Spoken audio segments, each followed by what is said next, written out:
What's up, New Worlder? Pink Woodpecker here, and in today's video, I'm going to give you 15 tips that I wish I knew before I started playing New World.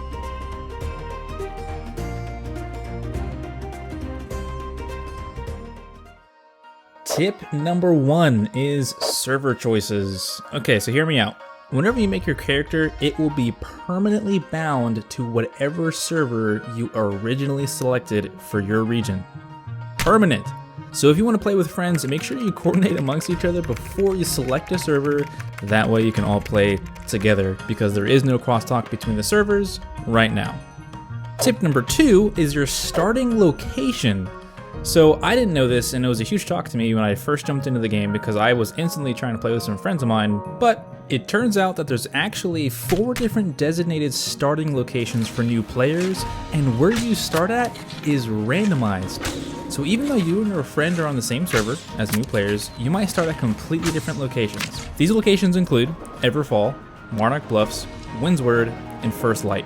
So you could start over here, and your mate, well, they might start way over here. If this occurs, you've got a few options. You can make a new character on the same server and hope you start at the same point. Or you can bide your time until later in the story to link up with your mate. You're probably thinking, why don't we just link up right off the bat and start doing quests together? Well, if you're doing the main story, it's actually tied to your starting settlement based on where you first spawn for a while. I want to say it's like level 12 or 13 or something like that. You're going to be completing quests based on your starting settlement. Now, fear not, because that's not like forever getting to like level 12 or 13. And it's not impossible to synchronize quests, because you guys could, of course, just link up together and start completing settlement quests together. I mean, that's your choice. However, if you don't want to make a new character, there is a certain point in the main story, and no, I'm not going to spoil anything, but the main story will eventually tell you to go to Fisherman's Bend. And it's at this point that your main quests will no longer really be tied to the settlement that you originally started in, and you can go about completing your main story together with your mate. Tip number 3, your character's weight. When you first start, you will quickly start earning more and more equipment. And at first you might think, oh, that's a good idea for me to equip this because I'm better protecting myself and I'm stronger. I mean, makes sense to me. However, you need to be mindful of your character's weight, which is displayed in the top left corner of your inventory screen. You see, there are drawbacks based on how much stuff you will equip, and it says it right up here. So, if your character is considered light, your dodge will be a quick roll that covers a lot of distance, and you deal 20% bonus damage and healing. However, when you're wearing medium armor, your dodge is just a quick little hop. You deal 10% bonus damage and healing, and crowd control debuffs you apply last 10% longer. And if you're heavy, your dodge is a slow sidestep, and your block stability is increased by 15%, and your crowd control debuffs you apply last 20% longer. So there's a little, give and take between being light and mobile, or being heavy and exerting more damage depending on what you're doing and what you're using. But you need to be mindful of that based on the character build that you want to go for. If you're going to be a healer, then you might want to consider light armor, because you'd be providing 20% more healing and also damage for your AoE spells. So these are just a couple things that you might want to consider. Okay, since we're on the topic of weight, let's move into tip number 4, which is speed rolls. You will find out very quickly that you will be running practically everywhere in New World. And yes, there is a limited fast travel system, and no, there are no mounts available at this time, but I would not be surprised if we saw those in the future. So just go ahead and limber up and hydrate, because you're going to be running a couple marathons in New World. Now, if you want to get around the map significantly faster than just running, you can utilize speed rolls. So if your character falls within the lightweight class, you can roll on the ground like this. The only issue is that if you are rolling while walking, the ending animation will actually force your character to stop for just a brief second before you can start walking again, which is kind of annoying. To counteract this, all you have to do is change weapons as you are about to finish the rolling animation, and it will keep your character moving without any issues. It looks a little bit like this.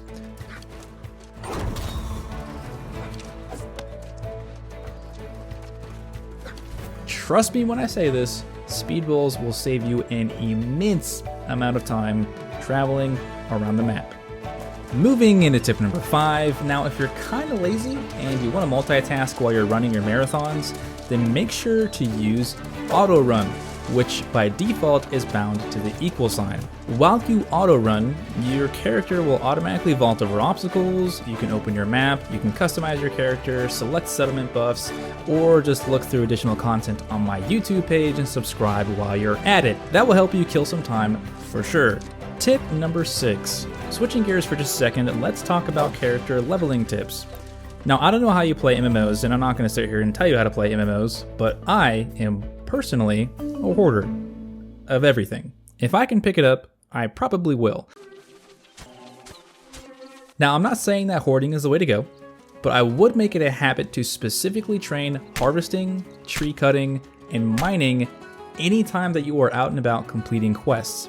There are numerous late game perks to getting ahead on this, but it's also because there are quests that come later in the game, once again no spoilers, but there are quests later in the game that will require you to have certain levels in those categories.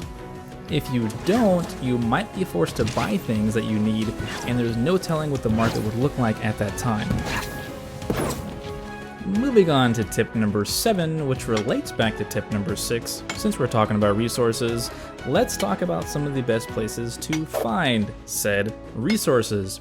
Essentially, if you find yourself only using the predetermined paths in the game, like the walking paths, right? You're going to be missing out on a lot of things that you could be collecting passively to build up additional items, to level up, or just find resources that can be a little bit more rare, and you can make note of their location for use later on. Tip number 8, since we're still talking about my terrible hoarding habit, thankfully there are a few things that you can essentially never have too much of. One of those things is herbs in the early game. That's the purple looking plant, and they're used for making potions. The other base ingredient to potions is water, and that's once again something you can really never have too much of. Now you can pick up a small supply at settlements from their well, but it's really just a small supply.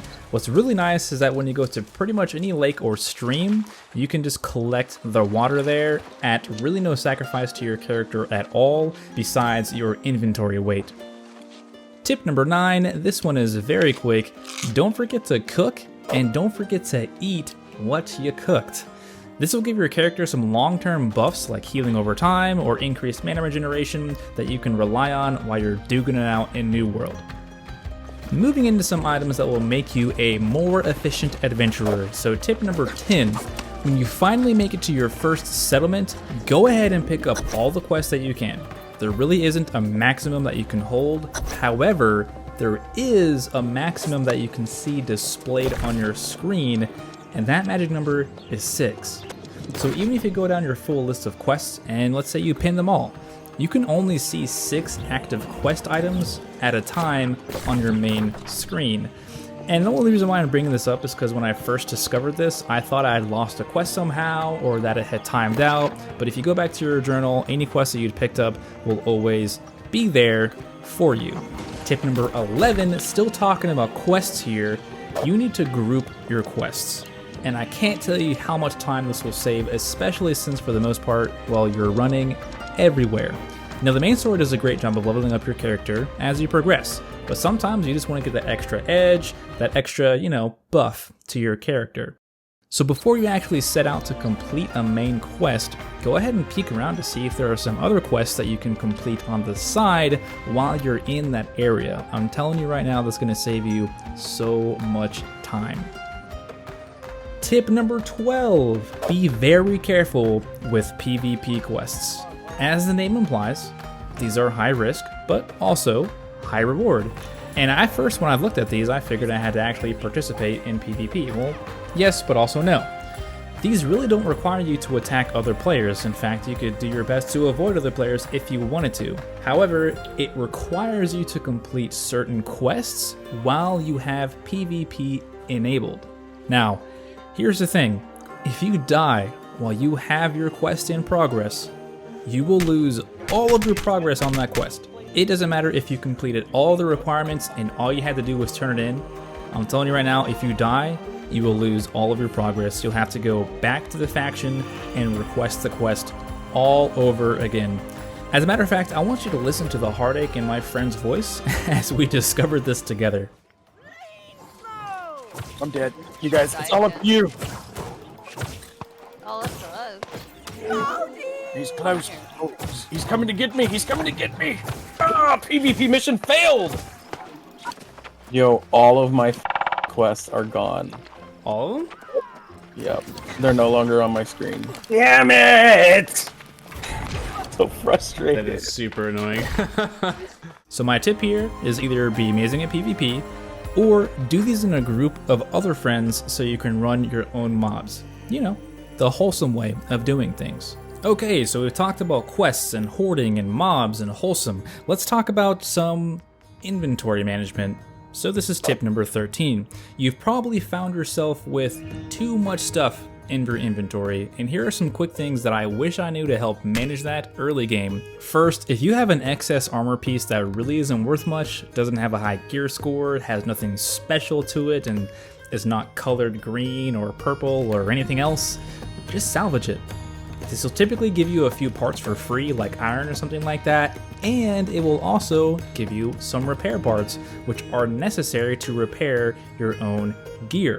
So salvaging stuff is almost a necessity, so you can get those repair parts. And by the way, you have a very helpful repair all button at the bottom of your inventory screen, so don't make the mistake of individually repairing each item like someone else unfortunately did. Tip number 14, if you have unused arrows or bullets, iron cartridges, excuse me, then you can either sell those or simply equip them.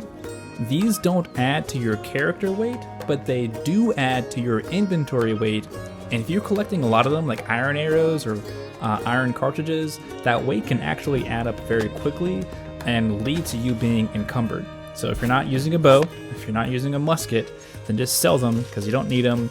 And if you do pick them up while you're out and about, equip them to your character so it's not taking up that precious inventory space.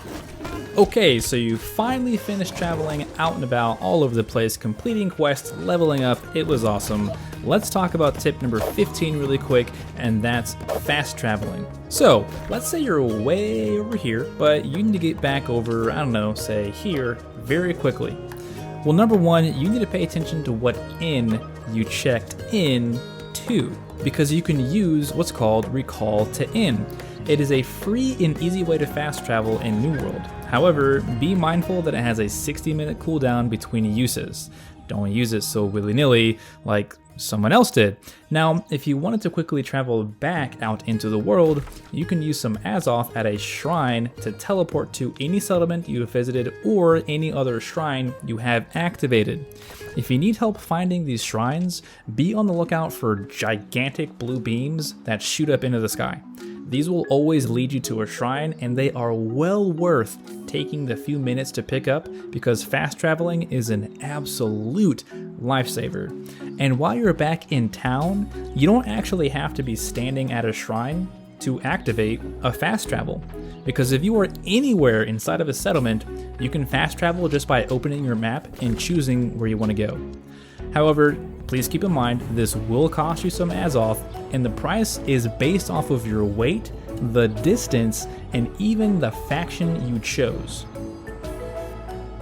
Well, New Worlder, that will conclude today's video, and I hope these tips helped you out. If you want to offer your free support, no Azoth cost to you, then consider subscribing and liking the video. That would be extremely helpful for me. Otherwise, I'll catch you in the next one. Peace.